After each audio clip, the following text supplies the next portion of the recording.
बहुत समय पहले जब पांडवों को मारने के लिए उनके दुश्मन लाक्षागृह में आग लगाई, तब वे अपनी जान बचाकर पांडव किसी तरह जंगल में भाग गए।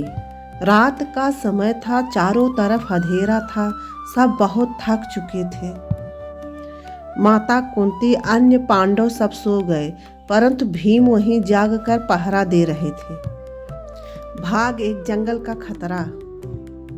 उसी जंगल में एक राक्षस रहता था, हिडंब। उसे मनुष्यों की गंध आ गई। उसने अपनी बहन हिडंबा से कहा, जाओ उन्हें पकड़कर लाओ, मैं खाऊंगा। हिडंबा अपने भाई की बात मानकर वह निकल पड़ी। जब हिडंबा वहां पहुंची, उसने देखा एक बहुत बलवान और तेजस्वी बहादुर युवक था। वह था भीम। जैसे उसने देखा, वह भीम को बदल गया उसका दिल। वह सोचने लगी, मैं इसे कैसे मार सकती हूँ, इससे तो मैं प्रेम करने लगी हूँ। फिर वह अपना डरावना रूप छोड़कर एक सुंदर स्त्री का रूप धारण कर लिया। सच और चेतावनी। हिडंबा धीरे से भीम के पास गई और बोली, मेरे भाई तुम्हें मारना चाहते हैं, लेकिन मैं तुम्हें बचाना चाहती हूँ। भीम पहले तो थोड़ा सतर्क हुए, लेकिन उसकी बातों में उन्हें सच्चाई नजर आई। दोनों के बीच धीरे धीरे बातें होने लगी। भयंकर युद्ध। वहां उसके भाई हिडंब को शक हुआ कि वह क्यों नहीं आई और खुद वहां गया। जैसी अपनी बहन को भीम के साथ देखा, वह आग बबूला हो गया। उसने तुरंत भीम पर हमला कर दिया और भयंकर युद्ध हुआ। पेड़ टूटने लगे, जमीन कांपने लगी। आखिरकार भीम हिडंब को मार गिराया। युद्ध के बाद हिडंबा ने माता कुंती से विनती की,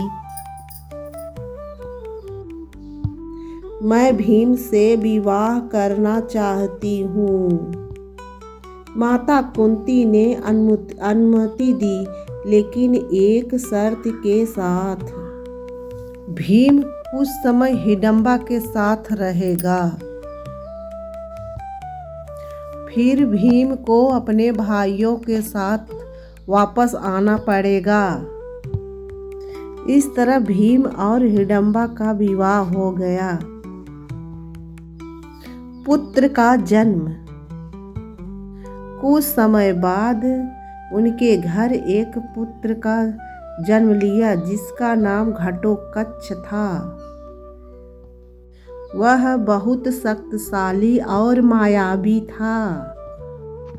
बाद में उन्होंने महाभारत में पांडव की बहुत सहायता की थी। अंत और सीख। अंतिम भाग। कुछ समय बाद भीम अपने भाइयों के पास लौट गए, लेकिन हिडंबा उनके दिल में सदैव रही। प्रेम किसी को भी बदल सकता है।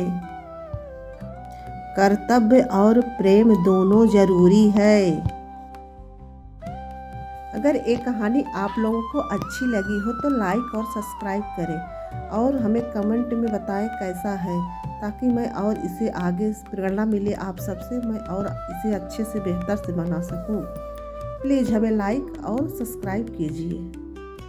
तब तक के लिए बाय बाय।